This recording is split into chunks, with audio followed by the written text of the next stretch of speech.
assim, ficava assim, me elogiando, eu posso te falar isso, talvez isso aqui não está me engrandecendo nem diminuindo. Eu não estou vangloriando, eu estou te comentando história, né, fatos. E esse camarada, eu chegava na casa dele lá, na Dona Rosa, e o apelido dele era Quirino. Ele não tinha nada para comer, eles não tinham. Ele tinha um irmão, eu levava lá para casa, para que ele pudesse almoçar. E minha mãe ficava encantada com minha atitude. Porque aqui não tinha esses planos de governo. Quem era pobre mesmo, tinha que comer. Saía das ruas, pedia que se não desse, não tinha nada, a pessoa passava fome. E esse eu adotei desde criança, nós éramos crianças. E minha mãe falava, você pode trazer para cá, pode trazer para que ele possa almoçar, alimentar aqui com a gente aqui, porque não tinha mina.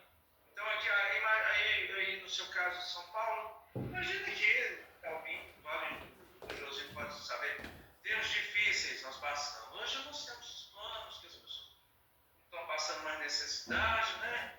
Graças a Deus que os órgãos governamentais estão abrindo a mente para esse tipo de coisa, preconceito, né? Que eu acho que o pior é o preconceito da deficiência. Eu tenho uma irmã deficiente, só finalizando, eu tenho uma irmã deficiente visual, ela não enxerga nada, é minha madrinha, minha amiga, minha segunda mãe, parceira, ela, sabe? Então, assim, e eu tinha uma tia que eu não conheci, que foi embora, casou também, que tinha o mesmo problema de deficiência hereditário. Então, assim, está dentro do contexto aqui, eu te agradeço. O que eu estou lendo agora, que eu estou vendo os textos, que eu estou vendo os vídeos, tal, estou começando a entender realmente o projeto, tal, que eu não estava a par, não, que eu estava muito atarefado. Então, minhas sugestões. Fala pra gente, Biló, o nome dessas pessoas, o nome do rapaz que você tinha contato quando era criança, da sua A irmã. minha irmã chama Alves Silva. Ela já é idosa, já 70 e poucos anos, já minha família. Eu sou mais novo da minha família, né? Eu já não tenho mais pai, mãe, tia, tio, avô, avó. Eu só tenho irmãos, irmãs, sobrinhos e tal. E o mundo e a arte que Deus me deu daqui. Que é a música que Deus me deu que está me fortalecendo. É que me fortalece hoje a espiritualidade, né? Minha noite mesmo eu estou na igreja, todo dia eu toco. Estamos fortalecendo hoje a espiritualidade. Então, o rapaz, o apelido dele era Quirino. Não, Gilvão, o nome dele era Gilvão, o restante é apelido Quirino. E a minha irmã Neuza Alves Silva, né, que é deficiente. E a minha tia era a tia Joana, que eu não cheguei a conhecer. Tem um problema hereditário. E também faleceu cega. Minha irmã hoje ela não enxerga nada. Nada. Então, assim, então está dentro do contexto e para mim, achei que de lá para cá que eu estou lendo, depois que eu cheguei lá de Diamantina, que eu estou lendo, é que eu estou vendo, me envolvendo com uma coisa que eu sempre fui envolvido e estou percebendo que eu tive sinais e a minha mente não foi aberta, se não consegui captar e hoje eu estou entendendo que desde criança eu estou envolvido nisso aqui que posso ajudar pessoas. Nossa. Eu acho que já que o Biló abriu essa prosa, enquanto a Nádia não chega também, acho que a gente podia conversar. Isso, acho que eu ia sugerir isso mesmo, de cada pessoa aqui falar um pouco da própria experiência, né? É, de contato que já teve com pessoas com deficiência, o que aprendeu com essas pessoas, né? Acho que isso é importante também. E vamos começar por aí a gente prossegue. Você me dá só um minuto só para poder ajustar aqui. Só fazer o último ajuste. O Bruno só quer um minuto para ele ajustar, porque ele está gravando a reunião. E ele quer. Ele está encontrando aí o. Eu fiz tudo isso aqui. Fica melhor. É um jeito alternativo. Tá certo. Vamos que vamos. Aqui. Só mais uma coisinha. Não, tudo bem. O Márcio foi beber água, tá tranquilo. Aqui.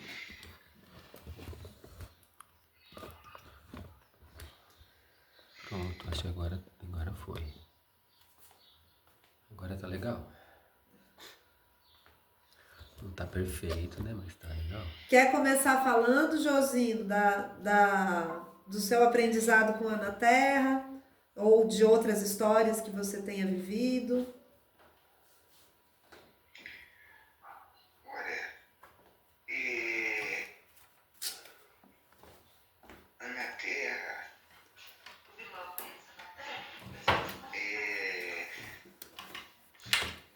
tem 27 anos.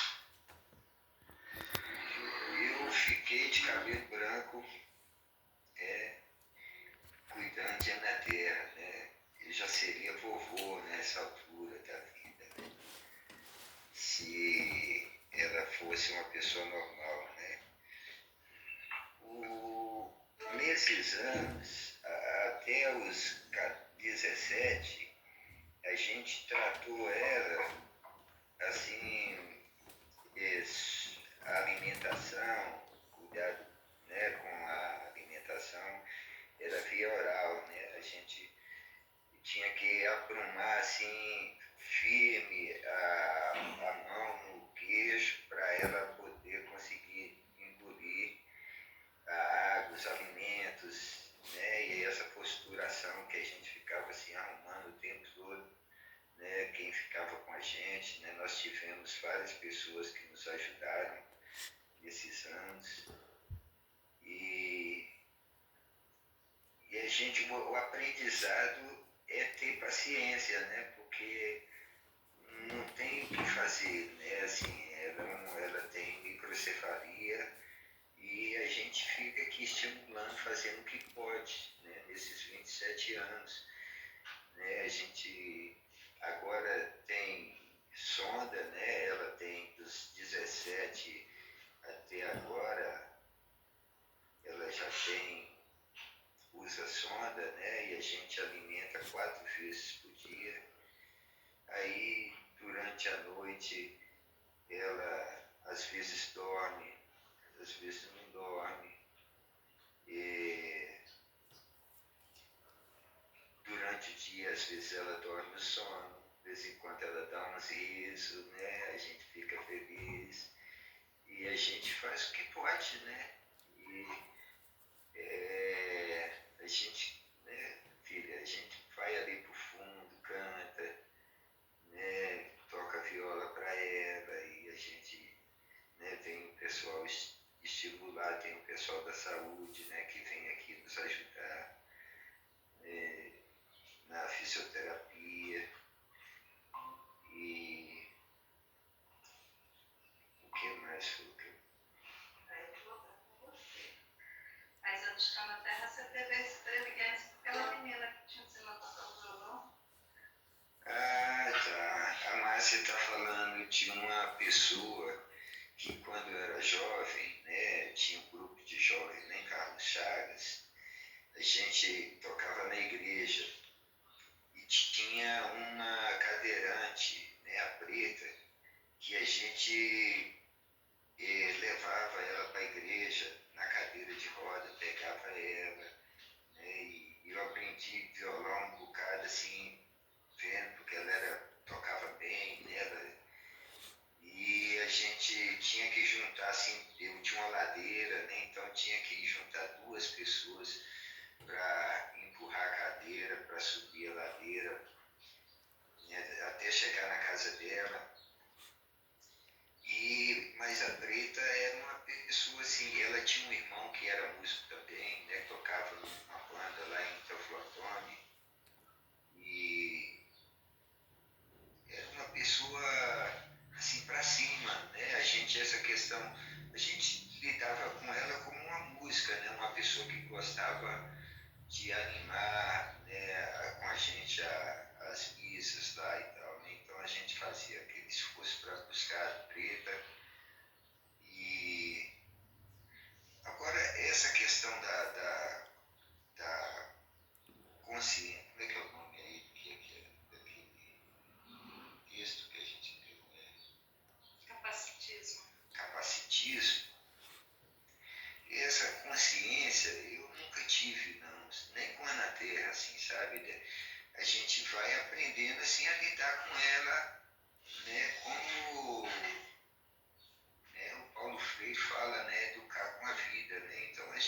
ênfase da vida da gente, esse aprendizado, né?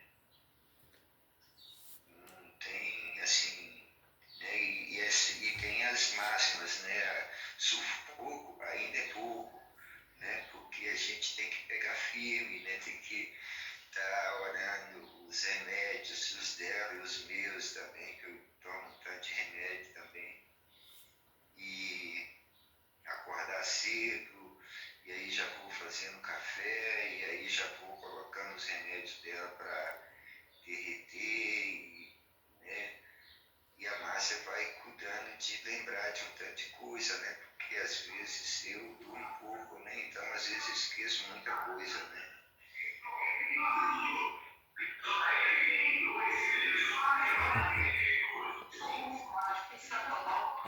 Então passa a palavra aí para alguém. Ô, Biló, desliga seu microfone, porque aí o carro de som não chega aqui até a gente. Aperta no microfone aí embaixo. Massa, obrigada, querido. Obrigada, Josino, pelo compartilhar. Bem-vinda, Nádia, bem-vinda, Ângela. A gente estava começando essa prosa, cada pessoa estava contando um pouco do contato que já teve com pessoas com deficiência, o que aprendeu com essas pessoas. Então, o Biló contou um pouco de um vizinho que ele tinha quando ele era criança e contou de uma irmã que ele tem, que é deficiente visual e que tem deficiência visual. E aí o Márcio, o Josino estava contando a experiência dele com a Ana Terra, né? Com a filha deles, que tem microcefalia. E com essa moça preta, né, Josino, você estava falando? A preta que tocava violão na igreja junto. E então queria, né, abrir a palavra tanto para a Nádia quanto para a Ângela, se quiserem falar, contar um pouco da própria experiência também, para dessa experiência a gente seguir para uma conversa mais reflexiva, vamos dizer assim. Ei, todo mundo, Josine e Márcia, não tinha visto ainda. Que delícia, gente. Vamos juntar todo mundo.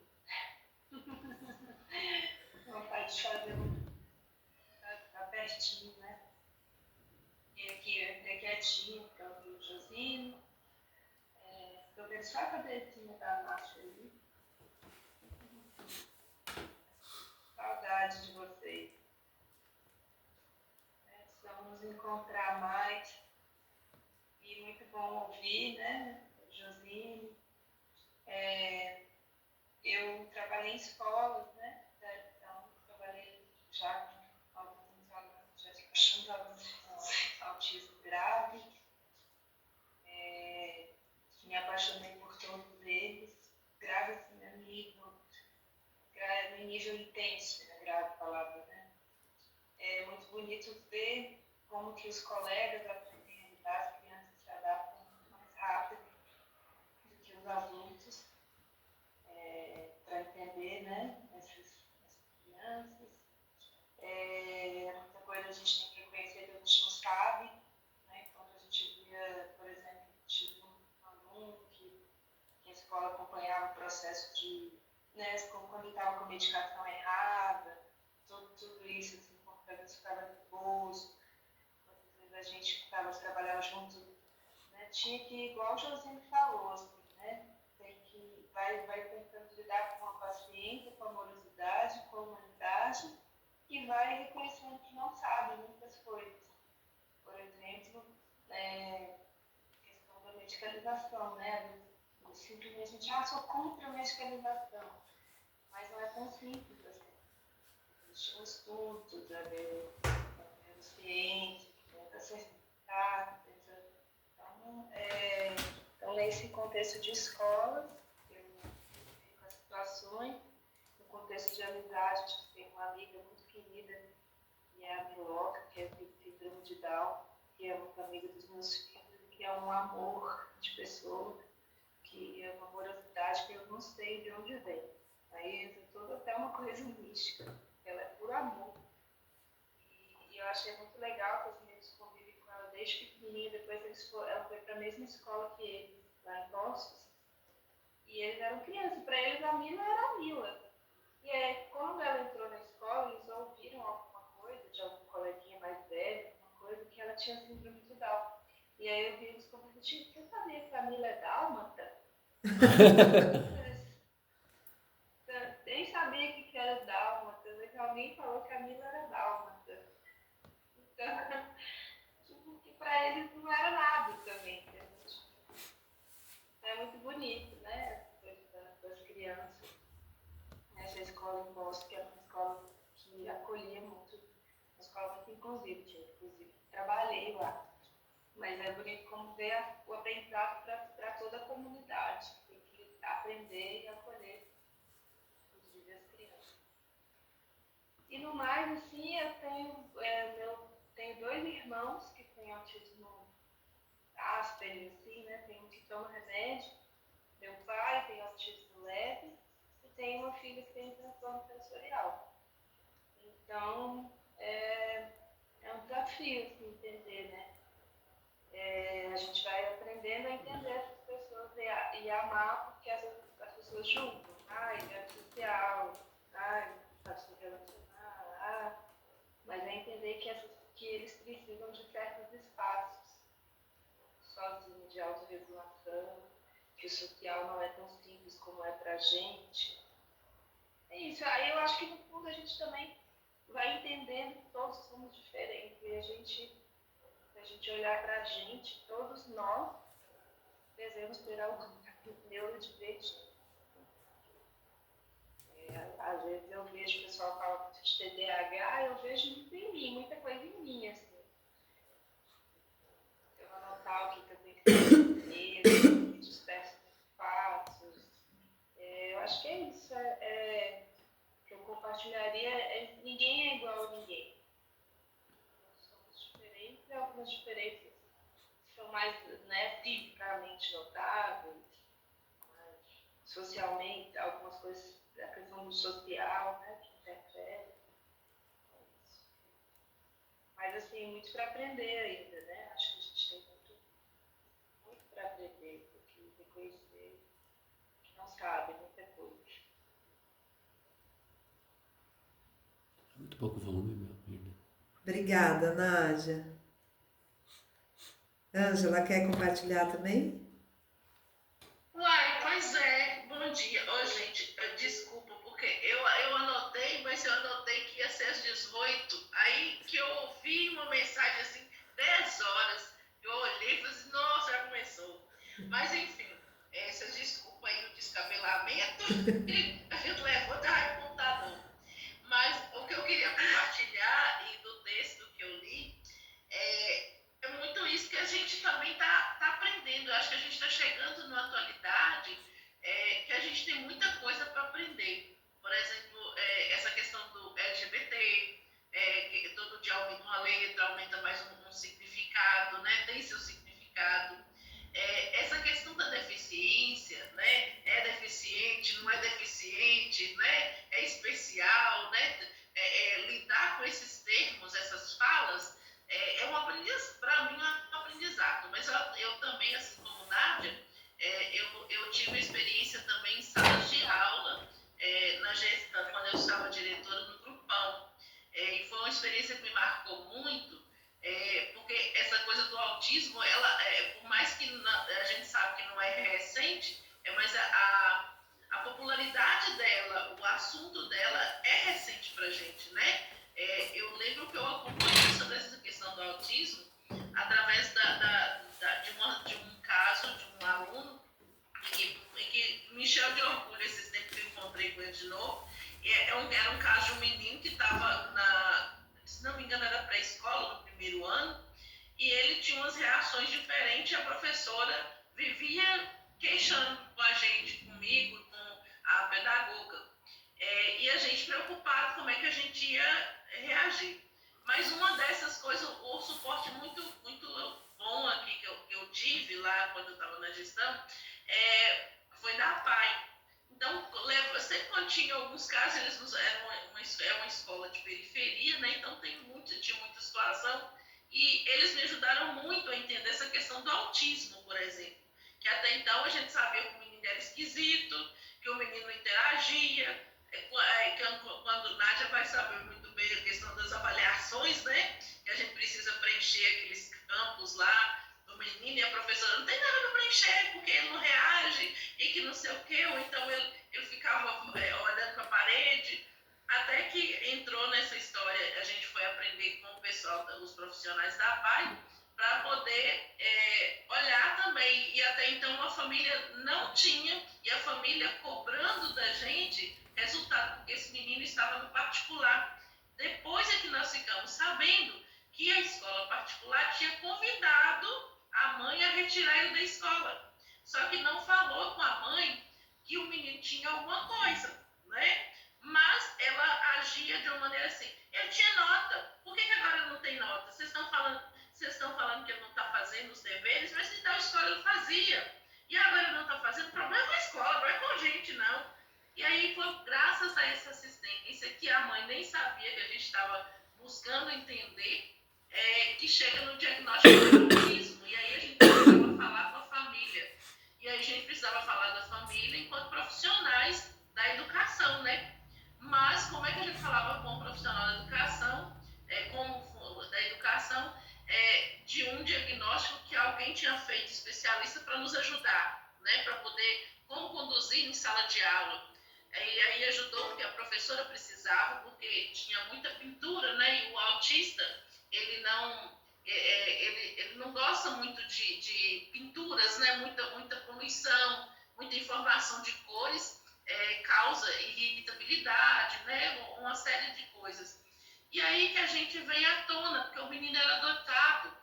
E aí veio à tona uma situação que os pais não aceitavam, e a gente não sabia como lidar, porque a gente colocou para eles que era preciso de um profissional, que eles tinham que levar, porque a gente estava sendo apoiado pela PAI, mas a PAI tinha dado para a gente, não podíamos falar que era um diagnóstico, né? Que era uma avaliação pedagógica, que a gente precisava incentivá-los a levar para o especialista. Eu sei que foram meses para a gente poder chegar nessa conjuntura com a família, com a mãe, que não aceitava de jeito nenhum. E a PAI nos acolheu muito bem, porque ela falou assim, é assim mesmo, chama estado de luto, aceitar que a criança ela é autista, aceitar que a família vai precisar entender algumas coisas para poder agir no comportamento e na educação daquele menino.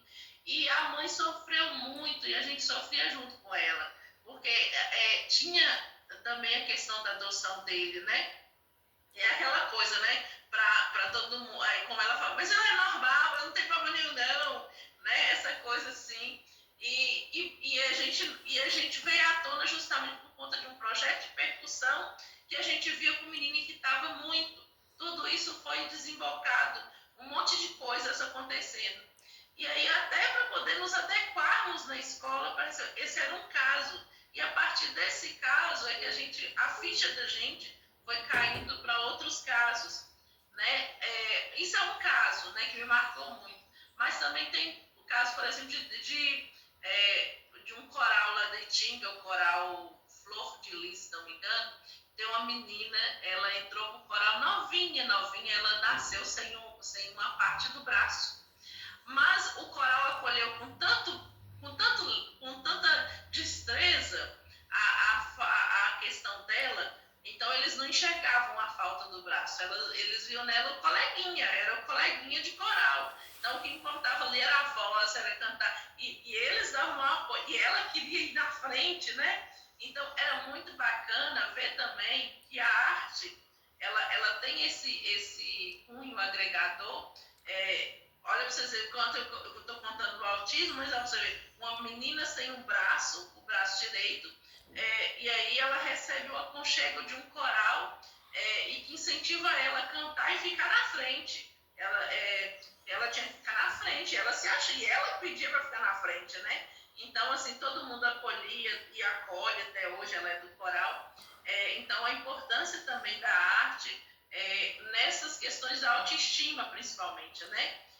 O menino também se superou, a família foi trabalhando. Hoje eu estou vendo ele num grupo de jovens, achei o máximo, porque eu vejo ele conversando, ele está em roda de debate do Luca, né? Aí eu vejo ele, assim, como que o papel da gente como educador serviu também, porque tinha tudo para ser escondido, para esconder, né? Para deixar trancado, não vamos falar disso não. Mas não, a mãe hoje, vamos dizer assim, exibe o filho, não, meu filho é artista, né? E outros, vê o sofrimento dela para poder chegar na aceitação hoje e falar com orgulho. Ir para a pai, ela ia para a pai escondida, ela pedia para não falar, e não era para falar com ninguém que ela estava indo para a pai, para conversar com o psicólogo, com as pessoas lá. Então, foram casos que eu acompanhei, assim, de perto, e que eu acho que, assim, a gente vai aprendendo também, são aprendizado. Acho que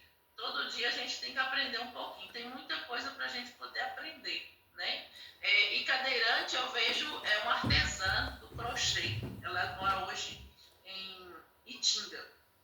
Ela é fantástica, assim, que ela teve um problema e ela ficou paraplégica, né? Mas ela se adaptou, porque hoje ela está indo para as feiras, inclusive ela é uma pessoa que ela nem gosta muito de ajuda, mas ela queixa, por exemplo, a questão da mobilidade urbana, né?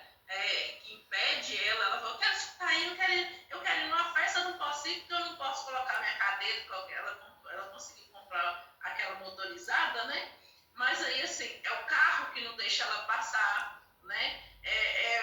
O passeio que tem impedimentos, que não consegue transitar com a cadeira, né? Então, isso é queixa, né? E a gente só vai dar conta quando a gente está do lado de uma pessoa com deficiência, né? Eu não sei, todo dia, eu não sei se fala com deficiência, você é pessoa deficiente, então, assim, acho que todo dia a gente aprende. Eu estou aprendendo todo dia com alguém. É isso. Obrigada, Ângela. Só me diz, Ângela, o nome desse menino, da escola, da menina do coral e dessa moça artesã, por favor. É Samuel, a gente chama ele de Samuca. Samuel mora no centro histórico, na Baixada. Ele hoje está, eu não sei em qual escola que ele está, mas eu sei que ele estava no NUCA. Ele hoje está com, acho que 15, 16 anos. Samuel, a mãe é Eliana, e é uma história lindíssima. Esses dias eu vi na roda de conversa, achei bacana demais. É o Samuca. Agora, a cadeirante de crochê, eu não sei te falar o nome dela, não lembro o nome dela. E a menina também, eu acho que é Lisa, lá do coral Flor de Lis, lá de Itinga. Sim. Lindeza. Obrigada por compartilhar. Eu pergunto o nome, né? Eu perguntei para o Biló também quando ele contou. Para a Nádia, ela falou de alunos também, que às vezes a gente não lembra, porque são muitas crianças que passam pela nossa vida, né? Mas quando a gente lembra, eu acho importante da gente falar os nomes, né? Para além da história e da deficiência que a pessoa tinha. É justamente por isso, né, quando a gente está falando, né, de capacitismo, acho que uma coisa que me chamou a atenção no texto, né, que fala assim, né, o capacitismo ele parte do princípio quando a gente coloca a deficiência acima da pessoa, né. Então a gente fazer esse exercício de colocar a pessoa acima da deficiência, né. Então era, né, fulano de tal que tem tal deficiência, né, não necessariamente a pessoa com cadeira de rodas, né, ele é mais do que isso, né? A pessoa é mais do que a própria deficiência. Márcia tá por aí ainda, Márcia? Ou foi resolver outras coisas? Márcia, você quer compartilhar um pouco também os seus aprendizados com a Ana Terra ou outras histórias também? Sim, quero sim. Isso que vocês estão falando, né, Ângela, da aprendizagem, acho que todo mundo, né, está nesse mesmo pé, assim, porque a gente vai, conforme os desafios vão aparecendo, é que a gente vai procurando lidar, né, com eles, né. Então, em criança, eu tive o contato, assim, com um tinha, mas era uma deficiência física. Ele teve, parece que foi paralisia infantil, né? Então ele tinha a questão da deficiência física e ele usava muletas e era um menino muito sapeca, né? Muito ativo, mesmo com a questão das muletas. Ele teve uma perda na questão da aprendizagem, porque ele passou por várias cirurgias, aí ficava afastado, né? Então teve esses obstáculos, né? Mas a questão da Ana Terra mesmo, quando a gente teve a Ana Terra, é que tem sido, né, o grande desafio, a grande aprendizagem, né, da gente com essa questão, porque ela tem as deficiências múltiplas, né? Então eu percebo assim que até a questão da linguagem para a gente às vezes é desafiante, porque a gente não sabe direito como falar, como lidar, né, com todas as pessoas, mesmo a gente tendo uma filha, mas isso não quer dizer que a gente também sabe, né? Então são questões delicadas. E os textos que a gente viu e os vídeos, igual Ângela trouxe duas questões interessantes. Uma questão das barreiras arquitetônicas, né? Que aqui em Araçuaí a gente tem. Então, atualmente, eu Josine e Roberto, estamos muito dentro de casa, porque realmente isso é uma questão real, isso é uma questão que eu tenho pensado muito, porque quando ela era menor, era mais fácil carregá-la. Mas agora que ela está maior, está pesada, então, para a gente sair mais com ela, tem a questão da arquitetura da cidade, que não permite muito, apesar de que a gente algumas vezes sai com ela, igual ali no hospital, como é perto, ou policlínica, a gente leva ela na própria cadeira. Mas tem vários lugares que não tem como. Então, a gente teria que ter um carro mais adequado que pudesse carregá-la, né? Então, e esse desafio que a gente tem é um desafio de muitas, né, pessoas, né? Inclusive uma coisa que a Ângela tratou. Embora o texto que a gente leu, né, as conversas ali, giraram muito em torno das barreiras atitudinais, que realmente a principal que eu acho que a gente tem que romper. É a questão da forma que a gente olha. Então, hoje, a gente já tem pelo menos um grupo na sociedade que consegue enxergar a questão da deficiência de uma outra forma, né? Como pessoas com direito. Então, você mudar esse olhar simplesmente da pena, do coitado, né, ou do castigo, né, muito essa visão do castigo, o que essa pessoa fez numa vida anterior, ou essa família, para poder receber esse castigo, né? Tem gente que ainda pensa assim. Hoje já se tem uma outra postura, não, de pessoas com direito e de uma responsabilidade não só da família, mas também da sociedade, do Estado, né? Hoje você tem, né, desde alguns anos atrás, a questão do benefício de prestação continuada, que é um suporte mínimo para as pessoas não passarem fome, né? Como o exemplo que Biló trouxe no início, né? Então, a partir da pessoa ter esse direito já de receber esse benefício de prestação continuada, já dá alguma dignidade. Embora não resolva, mas dá alguma dignidade para essa pessoa e para essa família. Porque tem a pessoa com deficiência, mas tem a família que, por exemplo, aqui no caso do meu filho Josino, que de repente às vezes impede essa família de estar trabalhando, de estar buscando o seu próprio sustento, a sua própria sustentabilidade, fica na dependência da solidariedade de uma rede, né, de pessoas amigas, de familiares, né, para poder, e do Estado, né, para poder garantir uma dignidade mínima. Então, essa questão, acho que desse olhar, dessas atitudes, né, que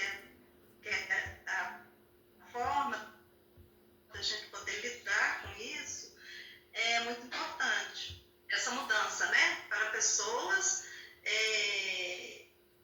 com direitos. E também, Márcia, pensando nisso, justamente a questão com o museu, por exemplo, eu vejo essas mudanças, por exemplo. Assim, quando o museu chegou no espaço que está hoje, 2010, nós não tínhamos deficientes físicos ou outros entrando no museu. Aí, quando começou a questão das visitações e da visita guiada, e a gente incentivou também a questão junto com a PAI, e que começou os meninos da PAI, da escola, irem para o museu. Houve uma quebra também, porque assim, até então, não era um lugar que era confiado para síndrome de Down ou outro tipo de deficiência visitar. Tinha-se a preocupação de que não precisava, né? Aquela coisa assim, não, eles não precisam disso não, né? Mas é um equipamento de cultura como outro qualquer, e é para todo mundo, né? E aí receber os meninos lá com síndrome de Down é maravilhoso, vocês não têm noção como é que é legal. E as ideias que eles dão, teve uma vez mesmo, teve um que teve depois da visita, eles foram, a gente faz a roda, né? E eles falando das ideias, que tinha que ter, era quadrilha, eu lembro que foi a partir da ideia dele que isso começou a ter quadrilha lá no museu. Aí que tinha que ter quadrilha, que tinha que ter um forró, que tinha que ter não sei o quê. Eles também pensam, ter essa informação de que são pessoas pensantes, são humanos pensantes também, né? E que gostam, que tem seu gosto, assim como tem aqueles que não vão gostar, que não querem entrar, ou que não querem tocar, já tem aqueles que querem tocar, né? Eu lembro que eles gostam muito de tocar no barro, né? A questão do barro, de manusear. Então, pensar nisso também, que a pessoa também com direito a ter acesso às coisas também.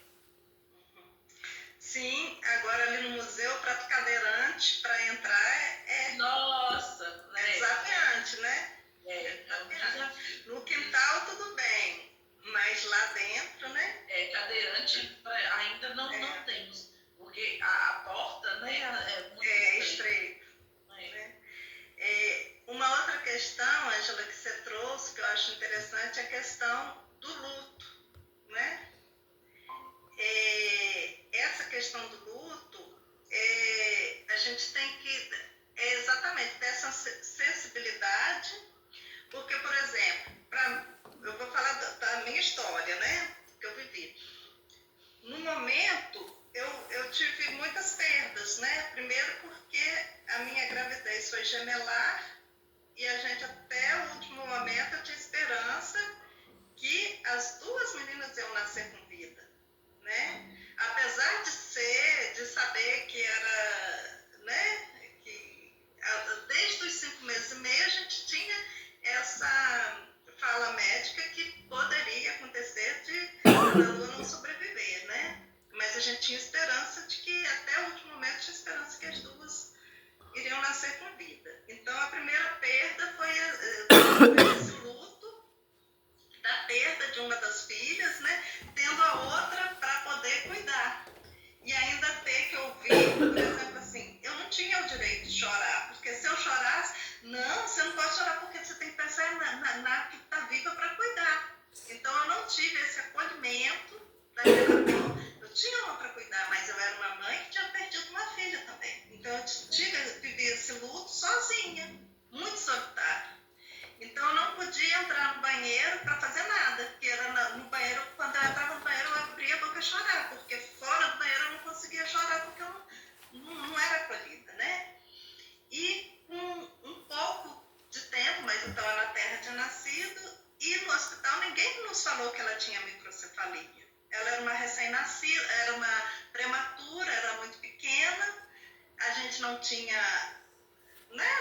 Eu não sabia o que era microcefalia, eu nunca tinha ouvido falar, né? E ninguém da minha família, mesmo experiente, já sendo mãe e tudo, não tinha experiência com prematuro, então via a cabeça dela pequena, mas achava que era assim mesmo. E eu achei isso uma falha muito grande do hospital. Nossa. Porque eu só fui saber que a Ana Terra era, que tinha microcefalia através de um pediatra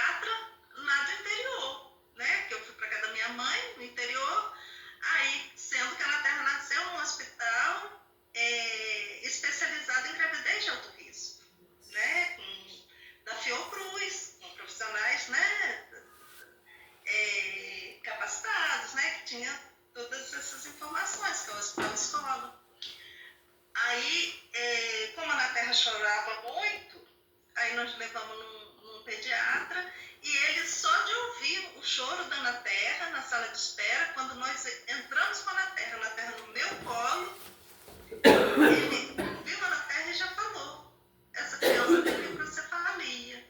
E microcefalia tem 3 causas: a taxoplasmose, que é mais comum, rubéola, que eu conheço alguns casos, e o citomegalovírus, que eu só conheço da literatura. E foi o caso de Ana Terra, né? Então, aí tá, Ana Terra, então tem microcefalia, que era alguma coisa que eu não sabia o que era, né? E que a gente volta pro Fernandes Figueiredo, que faz a tomografia, e que vê realmente que o quadro dela era, assim, muito severo, e que a gente recebeu essa notícia, no primeiro momento, assim, o meu sentimento, gente, eu vou falar para vocês, o que eu senti naquele momento, naqueles dias, acho que foi tipo uma semana, a minha vontade, assim, eu desejava, era que, assim, abrisse um buraco muito grande e que eu, Josine e Ana Terra, sumíssemos, desaparecêssemos, sabe? Eu não queria encarar aquela realidade, né? É como se eu não tivesse força, eu não tivesse condição de viver aquela realidade, né?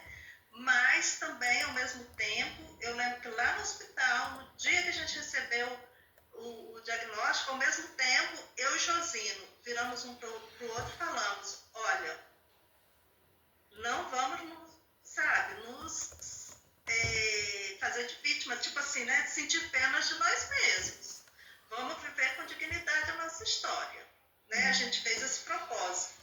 Mas uma coisa é você fazer um propósito, outra coisa é você ter essa força interior, né? De viver. Mas isso, eu acho que esse luto foi um luto, eu digo para vocês, foi mais dolorido do que o luto da perda de Ana Lu, né? Esse luto de receber um diagnóstico desse, né? De saber, porque depois a gente veio saber, né? Inclusive hoje tem muitas pessoas com microcefalia que não têm um quadro tão grave, né? Como tem pessoas com paralisia cerebral que também conseguem um desenvolvimento, né? Maior, né, e tal. Não é um quadro severo como é o da nossa filha, né? Mas eu digo assim, esse luto assim, mais profundo foi uma semana, tipo uma semana. A partir de uma semana, e eu acho importante, sabe, gente, se a gente tiver algum familiar, alguma pessoa, vizinha, amigo conhecido, alguma pessoa, a gente precisa garantir que essa pessoa viva esse luto, que essa pessoa chore, que essa pessoa, né, realmente, a gente precisa acolher, né? Não pode... Realmente, Márcia, porque eu lembro de Eliane, assim, ela saiu com muita raiva quando a gente deu a notícia que a gente tinha buscado informações com especialistas, sabe? E que a gente estava junto com ela, que a gente queria aprender sobre, porque até então, eu lembro que os professores já eram, foi uma escola municipalizada, né?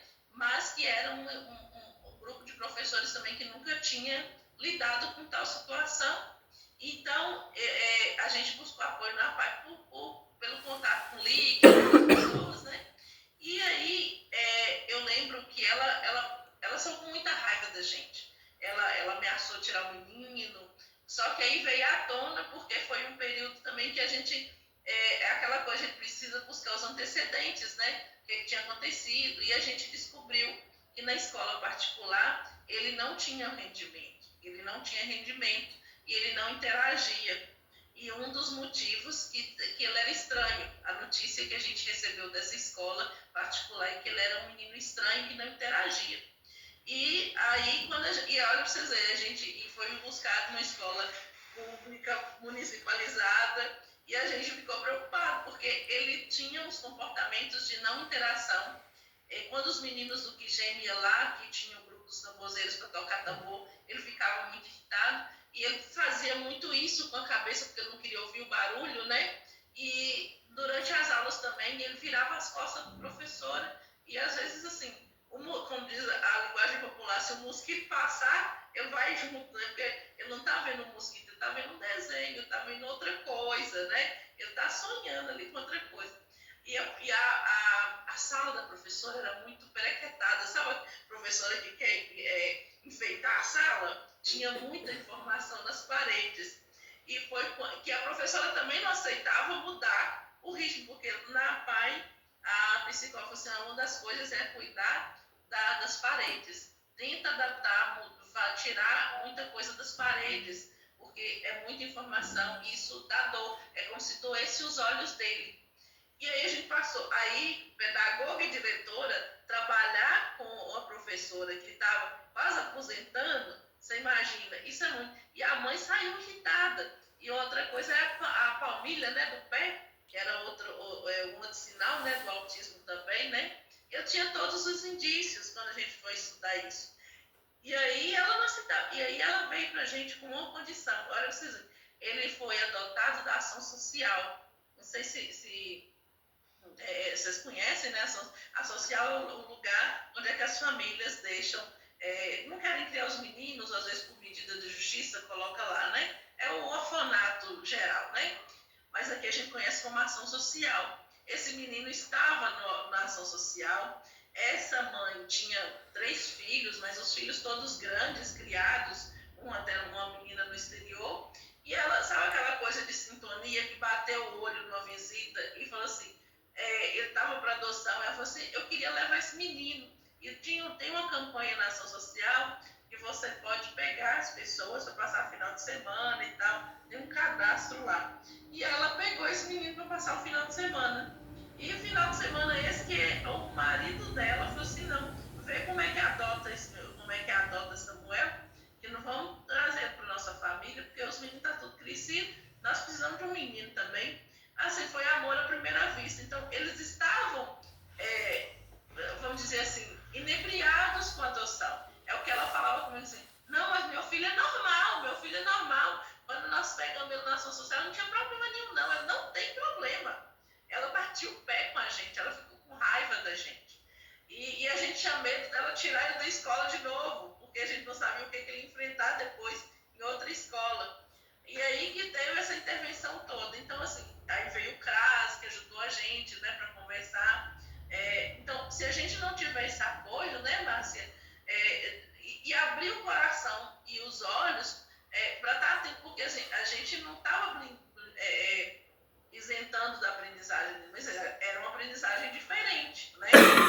Exigia da gente, mas exigia também da família. E a família queria que ela aprendesse mais deveres. Aí ela chegou a momentos de ela marcar coisas, exercícios em casa, para fazer o menino fazer, para mostrar para a gente que ele não tinha problema, que ele não tinha deficiência nenhuma, sabe? Que ele tinha condições. Então foi um sofrimento, quando a gente fala, foi sofrido para os 2 lados, porque a gente estava junto com ela, mas a gente também não sabia nem, em alguns momentos a gente não podia nem pontuar com ela algumas coisas, porque a gente foi informado do luto dela e que a gente precisava deixar, que isso vai acomodar, como acomodou, graças a Deus. E essa questão é isso, é o acolhimento, esse momento de luto, mas tem uma coisa da família, né, da pessoa com deficiência, que é a solidão, sabe? Isso, assim, eu posso dar o depoimento para vocês que durante muitos anos, se me perguntasse assim, qual que era, assim, a minha, como mãe, né? O meu maior desafio foi a solidão que a gente vive. A gente fica muito só. Porque se você vai, por exemplo, qualquer coisa, gente, uma festa de aniversário, aí você leva a Ana Terra, de que forma que ela pode socializar ali? Se ela não, nada daquilo que é oferecido, ela consegue, né, comer, nada, assim, né? Então fica assim, um exemplo, né, que eu dei, mas assim, de qualquer coisa, de sair dessas barreiras, né, que são várias, né, desde as arquitetônicas, mas principalmente as atitudinais, né, essa eu sinto que eu vivi muito sozinha, né? E, então, assim, a questão da pessoa com deficiência, então, eu acho que a questão da inclusão, né? E eu acho que esse papo aqui, né? Que vamos ter uma oficina, uma peça de teatro e qualquer outro equipamento cultural. Ju, ainda não está na hora de abrir, não, tá? Gente, o que eu estou falando com Josina é que a Ana Terra está aqui, viu? Eu não sei se o Piló conhece, aqui, ó. A Ana Terra está aqui. Deixa eu mostrar que a gente está falando de Ana Terra.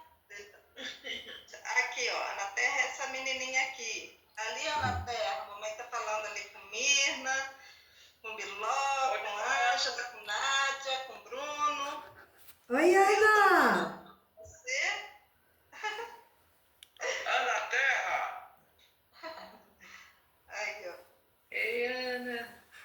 E aí ela tá aqui com a dieta dela e Josina está querendo abrir, eu tô falando que ainda não está na hora, para esperar mais um pouquinho. Não passou da hora, Josinha. Ele tá falando que passou da hora, gente, mas é porque ela foi 15 para as 8 que abriu a dieta. A água. Não, Josina, 15 para as 11 era para passar a água e que passou uma hora antes. Mas, enfim.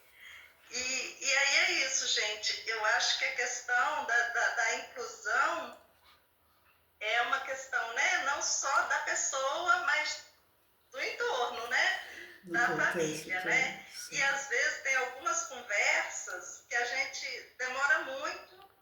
Eu estou falando do meu depoimento, né. Eu demorei muito a conseguir conversar sobre determinadas coisas, né. Tem algumas coisas que a gente vai descobrindo ao longo do tempo, mas que a dor é tão profunda que a gente não consegue falar. Porque se a gente for abrir a boca para falar, a gente abre a boca para chorar, né? Porque dói demais. Então, a gente tem todo um trabalho com a gente também para a gente conseguir falar de uma forma mais tranquila. Então, às vezes tem muita coisa que a família está vivendo, mas que realmente é difícil expressar, é difícil, né, compartilhar. Então, realmente ter muita sensibilidade, muita empatia, muita alteridade, né? A gente conseguir tentar, né, pelo menos se colocar no lugar da outra pessoa, para poder acolher, abraçar, né, entender, compreender, né? E eu acho muito desafiante, gente, muito desafiante, porque, por exemplo, são múltiplas deficiências, né? Então, como acolhe uma pessoa que é surda, né? Como acolhe uma pessoa que tem deficiência visual, né? Uma pessoa que tem deficiência física, que tenha, né, intelectual, né? Então, realmente é desafiante essa inclusão, né? E esse acolhimento. Então, mas mais ou menos é isso, gente. Passo a palavra. Márcia, Diga, Nádia. existe algum grupo, assim, hoje com essa questão da internet, existe algum grupo em que vocês encontraram outras famílias que tenham um caso parecido com a da Ana Terra, assim, alguma rede? Eu não participo de nenhum grupo com pessoas, não. O que a gente conseguiu mais recente formar foi um grupo de pessoas amigas. Assim, né? De pessoas aqui, que, por exemplo, foi quando o Josino, ano passado, no início do ano passado, ele viajou, né? Ficou lá na casa das irmãs dele durante 4 meses. Aí a gente formou um grupo de pessoas amigas que vinham aqui, revezavam, né? A gente fazia tipo um calendário, aí diariamente vinha alguém aqui nos horários que eu não tenho força de tirar na terra da cadeira, botava para a cama, botava a cama para a cadeira, que ela está pesada. Então, que vinham aqui para dar esse apoio. Aí, às vezes, precisava dar o banho, porque ela fez o cocô e não tinha como limpar, e essas pessoas me ajudavam. Um grupo de mulheres, né? De amigas, que a gente fazia esse tipo um cronograma é uma coisa, vamos dizer assim, pontual. Igual semana que vem mesmo, eu estou programando de ir na casa da minha mãe, né, que ela vai completar 90 anos. Semana que vem a família vai reunir e eu estou indo passar uma semana lá. Então aí a gente aciona essa rede para virem aqui, algumas vezes apoiar um pouco Josina na Terra para não ficarem totalmente sozinhos, né? Mas aí é essa rede de pessoas amigas, não é de famílias que enfrentem a mesma... Eu não participo de nenhum grupo desse não, Nádia. Porque eu fico imaginando que às vezes a gente vive situações que a gente fica pensando assim, às vezes, não sei, vou dar um exemplo, a Amanda está com uma questão na coluna, com a indicação cirúrgica. E aí, às vezes, é a sua relação, pegando a nossa opiniões de médicos, de fisioterapeutas, e agora, por exemplo, estou buscando pessoas que já passaram, filhos que já passaram pela cirurgia, que não passaram. Fica procurando essa referência, né? Para ver se a gente consegue se ajudar, às vezes, com estratégias, enfim, até nas dores mesmo, né? Que envolve. Mas é isso. Acho que o caso da Ana até é bem específico, né, Márcia? É um caso específico, mas eu acho que tem, né? Pessoas assim. Hoje, sinceramente, Nádia, hoje eu já me sinto um pouco mais tranquila, né? Agora, aquele período antes da Ana Terra fazer a cirurgia e que Josino também estava muito mal, né? Então juntou as duas coisas, né?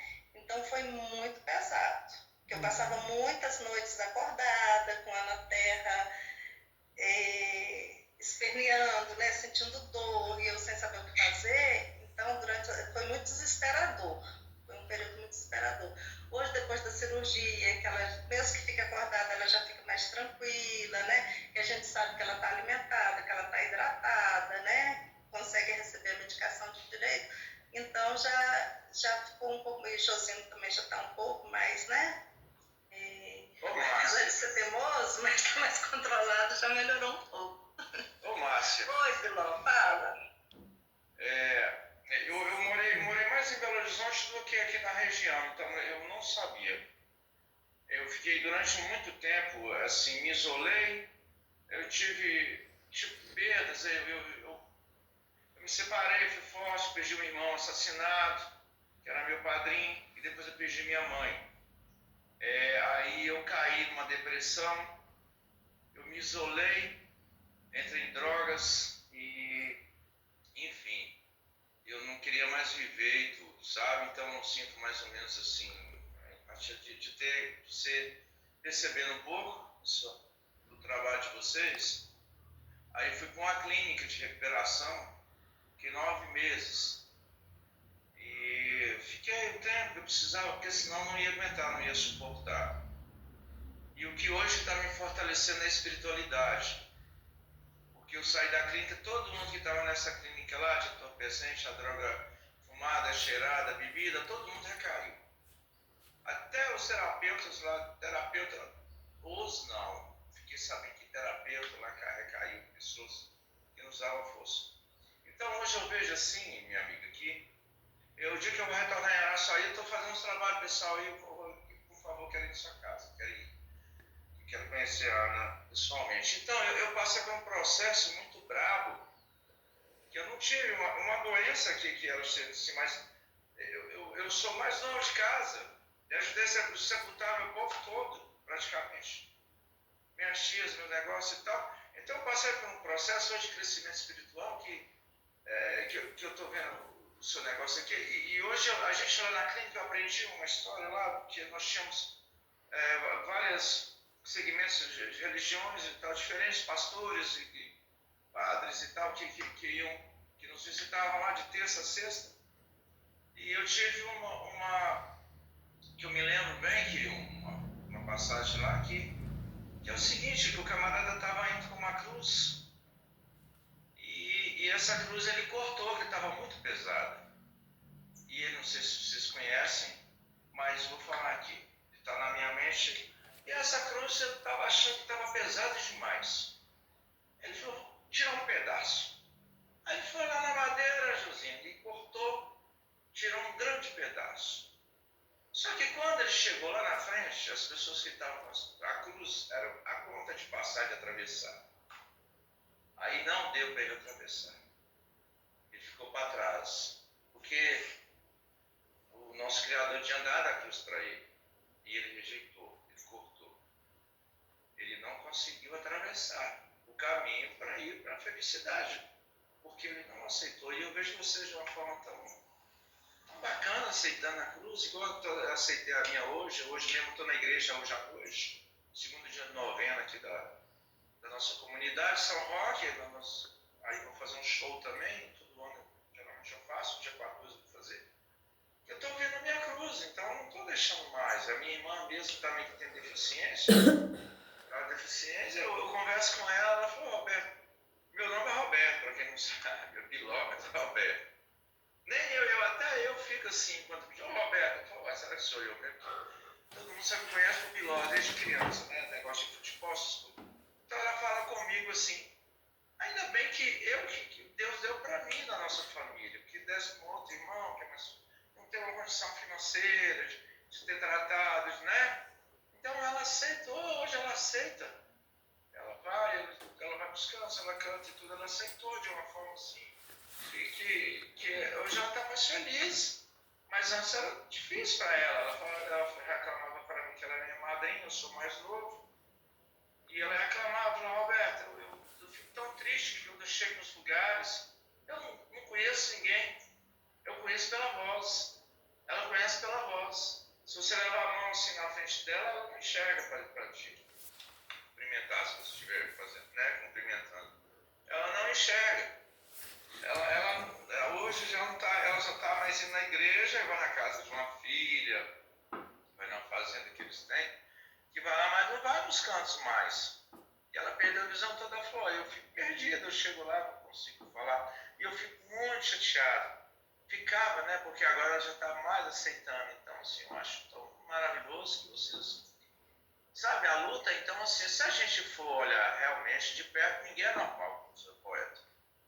Todos nós temos problemas, né? Às vezes a gente vê uma pessoa bonita, bacana, legal, mas no fundo, todos nós temos. O crescimento é espiritual. Depois que eu aprendi, eu aceitei. Hoje eu moro só, desde 2017 eu sou uma pessoa praticamente só.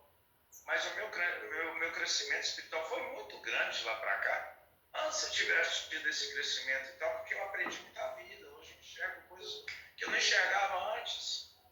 Eu era muito alienado à televisão, a festas, a encontros, né, farras, a vida mundana. E não estou dizendo isso dessa água não beberei, que não sou santo, não sou, mas que eu estou crescendo espiritualmente e vejo isso aí para vocês como um crescimento para vocês hoje e para a Ana também. Vocês vieram para crescer juntos, vocês da forma de vocês e ela da forma dela. Foi tão emocionado. Ô, Viló, só um adendo, né? Nós, assim, temos um carinho imenso pela nossa filha, e a Ana Terra é a nossa filha. Do jeitinho dela, do jeitinho que ela é a nossa filha amada, querida. Então, assim, nós temos desafios, e realmente requer muita doação, renúncia, isso tudo. Mas, assim, todo mundo tem problema, gente. Não tem ninguém que não tenha. Uns mais, outros menos. E hoje eu agradeço muito, assim, que a gente recebe coisas, assim, inacreditáveis em termos de apoio, né? Muitos apoios, né? A gente recebe muita coisa boa também. E aí, só que talvez você não... Eu entendo esse pensamento, que é um pensamento, assim, senso comum, né? Mas a gente não encara a nossa filha como, tipo assim, uma cruz, né? Não. Ela é a nossa filha, que veio desse jeitinho e a gente faz o que pode para cuidar dela. E eu peço ajuda, viu? Eu peço apoio, minhas amigas sabem. Hoje em dia, teve uma época que eu não tinha ainda essa iniciativa, mas hoje em dia eu tenho. Ângela, pode perguntar a Aline, de vez em quando estou lá cuidando.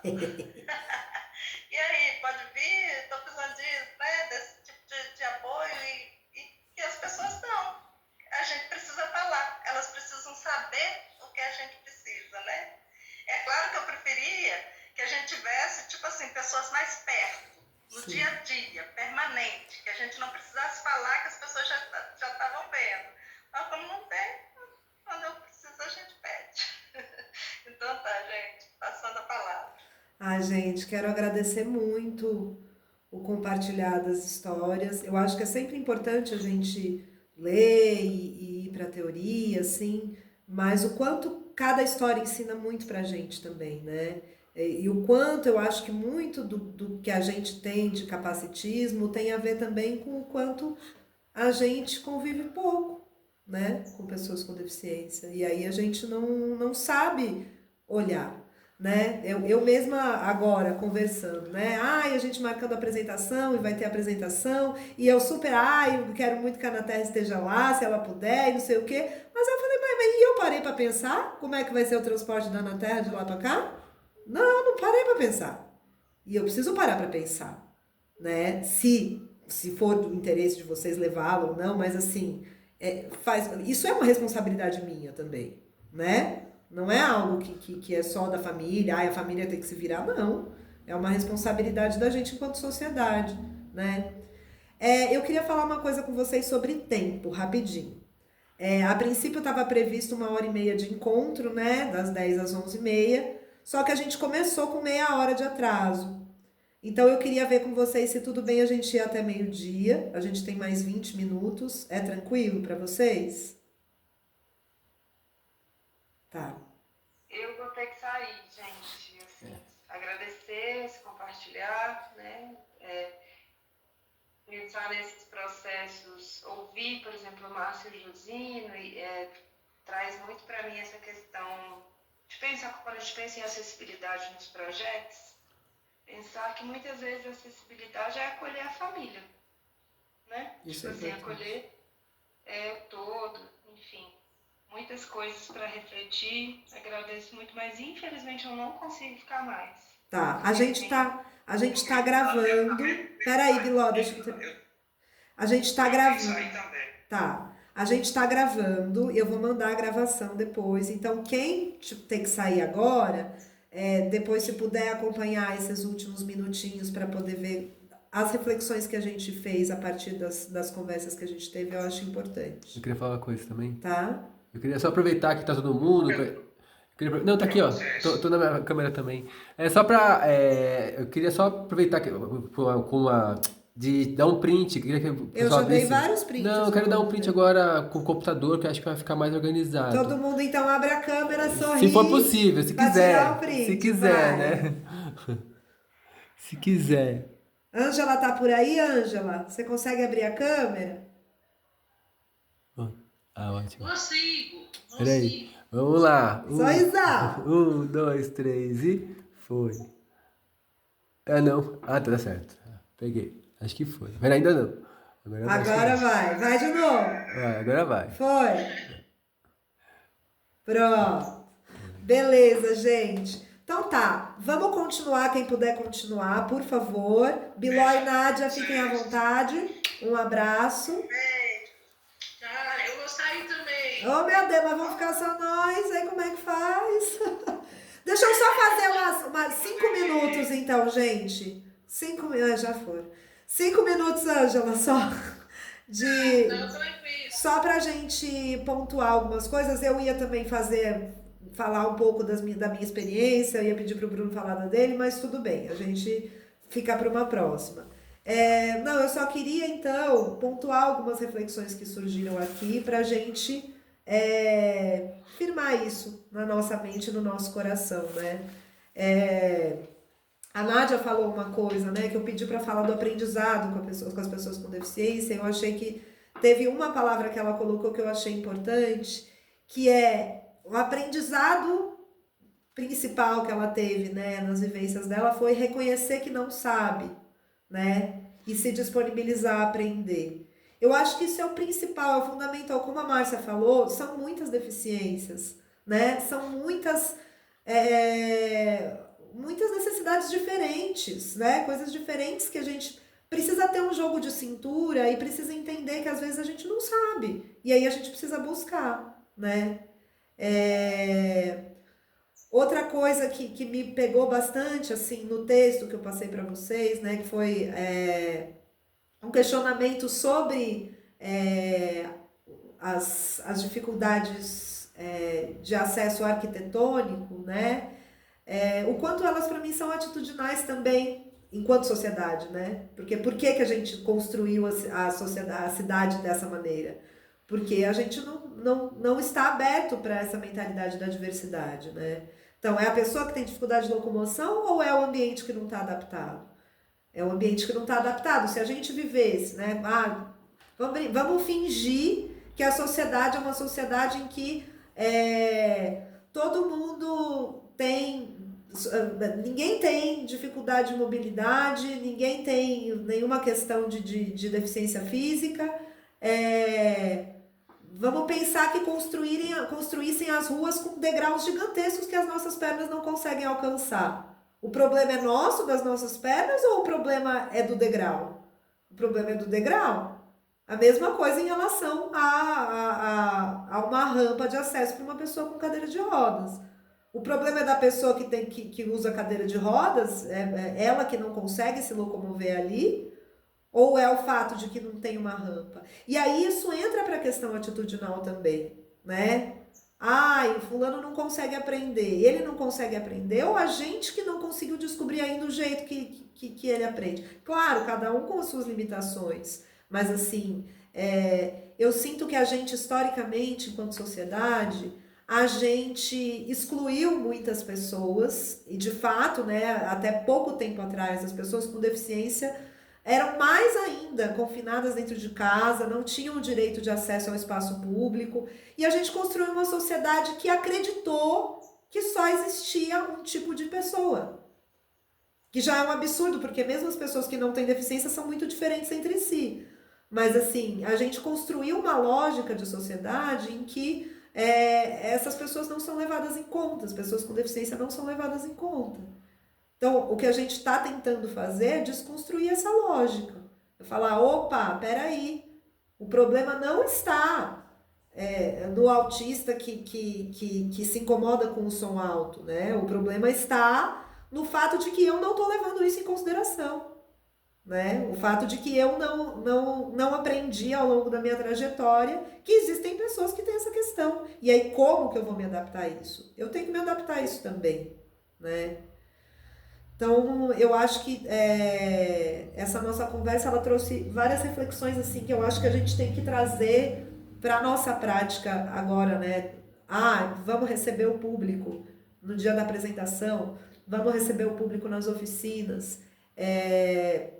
Como a gente está trabalhando bastante com escola, a gente tem a possibilidade de ter, de certa forma, mapeado, vai estar aberto para outro público de fora chegar, mas a gente tem como mapear mais ou menos quais são as pessoas com deficiência que vão estar ali. E aí a gente fazer esse esforço de tentar entender quais são as necessidades específicas de cada um, de cada pessoa, né? E dentro disso, estamos também todo mundo aprendendo terminologia, aprendendo a falar de uma maneira mais inclusiva também. Diante dessa informação que a gente já vai ter, né? Quais são as pessoas com deficiência que vão estar participando da oficina que o Josi não vai estar junto? Quais são as pessoas com deficiência que vão estar participando da apresentação em Araçuaí, no Engenheiro Chinó?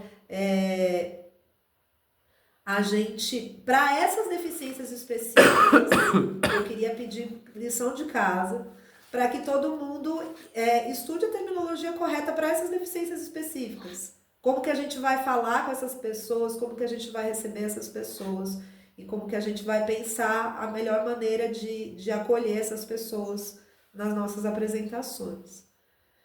Acho que é isso. Eu tentei falar muito Mega Blaster rápido, porque eu sei que o povo tá com pressa, mas é isso. Se alguém quiser fazer algum comentário final.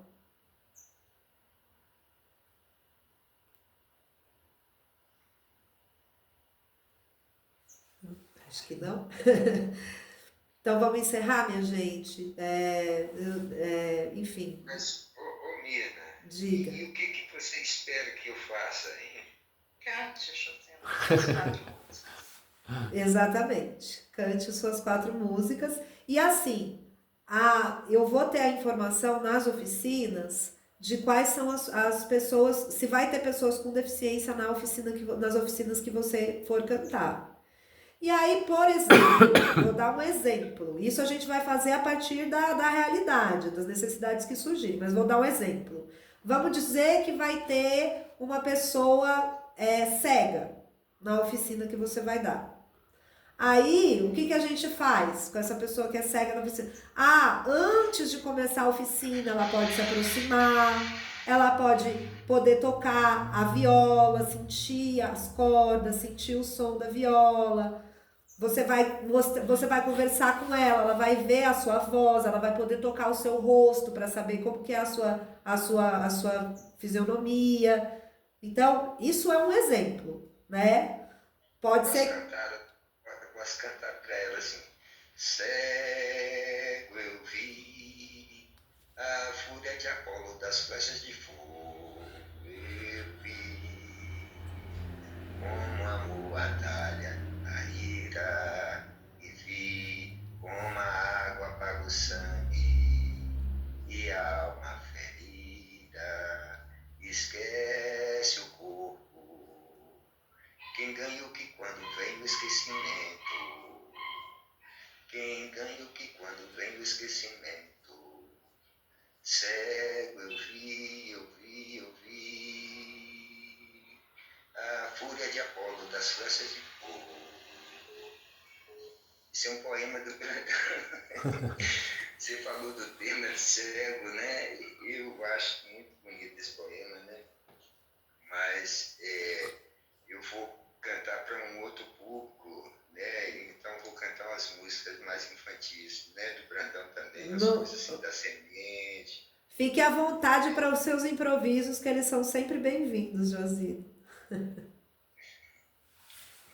Tá joia. Cego, perdi a visão, ganhei. Cego, perdi a visão e ganhei a evidência, né?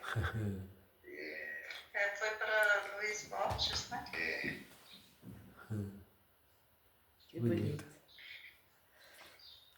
É isso, gente. Muito obrigada, viu? Muito obrigada por estarem aqui hoje. Nós agradecemos também.